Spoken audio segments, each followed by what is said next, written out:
Hello, son of God, I'm my brother. Say my mind and you don't die. Today's teaching is littleness versus magnitude. Be not content with littleness, but be sure you understand what littleness is and why you would never be content with it. Littleness is the offering you offer to yourself, the offering you give yourself. You offer this in place of magnitude, and you accept it. Everything in this world is little because it is a world made out of littleness, in the strange belief that littleness can content you. When you strive for anything in this world in the belief that it will bring you peace, you are belittling yourself and blinding yourself to glory.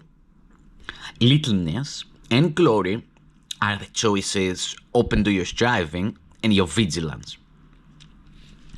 You will always choose one at the expense of the other. Yet, what you do not realize each time you choose is that your choice is an evaluation of yourself. Choose littleness and you will not have peace, for you will have judged yourself unworthy of it. Whatever you offer as a substitute is much too poor gift to satisfy you. It is essential that you accept the fact, and accept it gladly, that there is no form of littleness that can ever content you.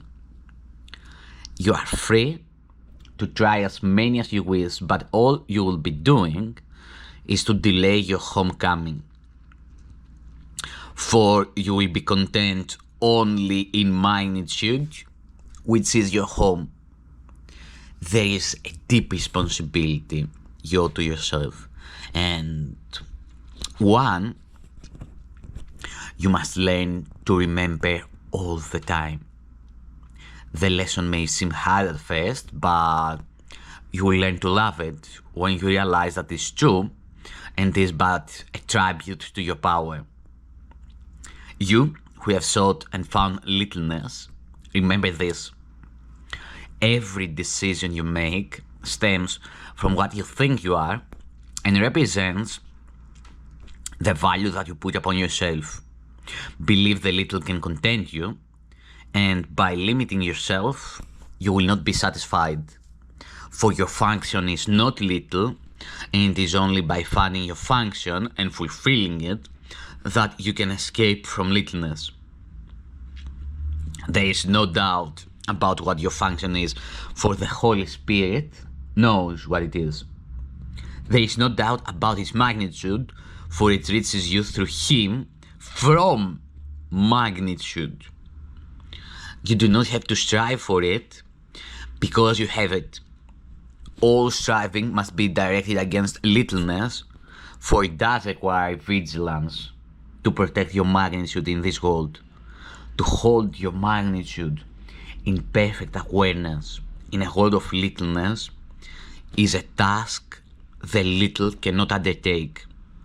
Yet, it is asked of you in tribute to your magnitude and not your littleness. Nor is it asked of you alone. The power of God will support every effort you make on behalf of His dear Son. Search for the little and you deny yourself His power. God is not willing that His Son be content with less than everything. For He is not content without His Son, and His Son cannot be content with less than His Father has given Him.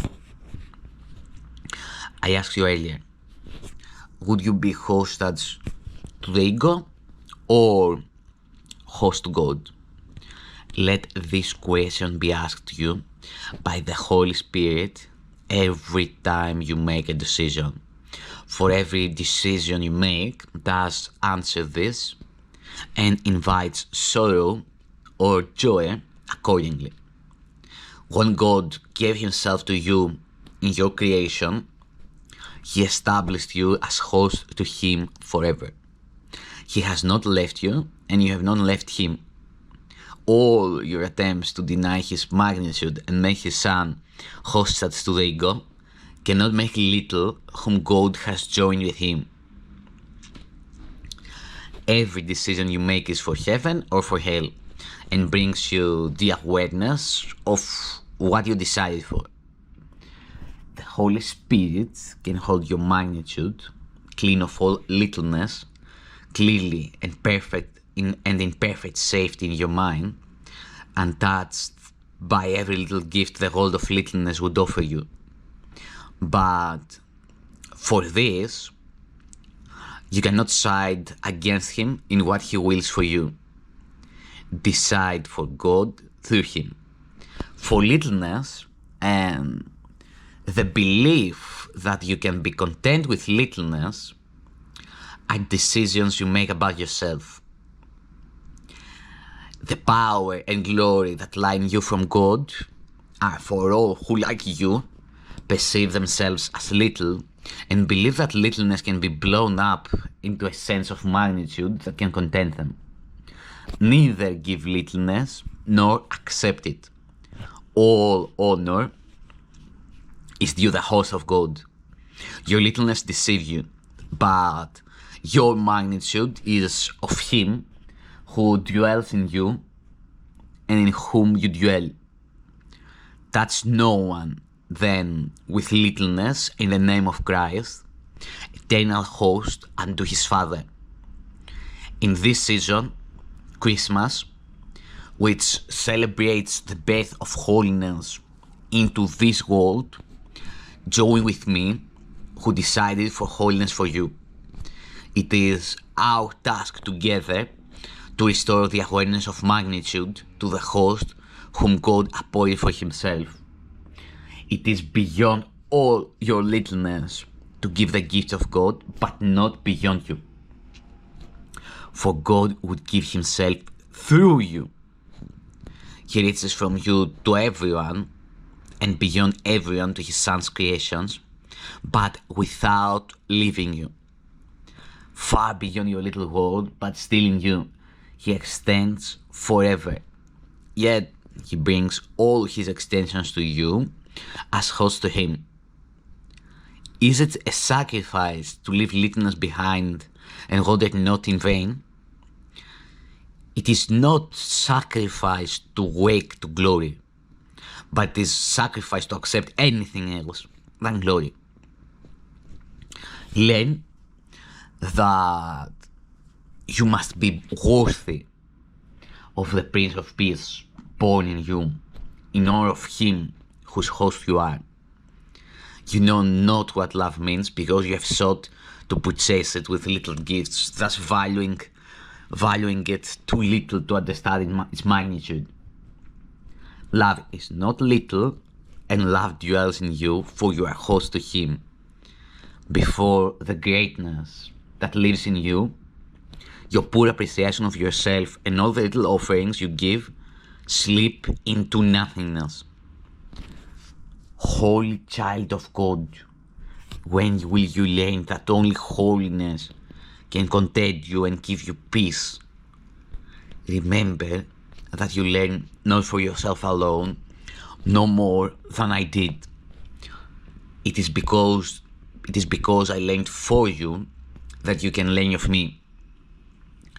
I would but teach you what is yours, so that together we can replace the sabby littleness that bides the host of God to guilt and weakness with the glad awareness of the glory in him.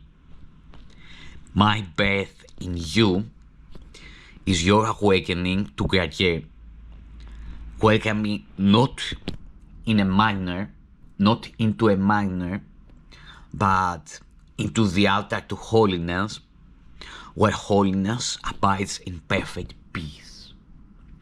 My kingdom is not of this world because it is in you, and you are of your Father.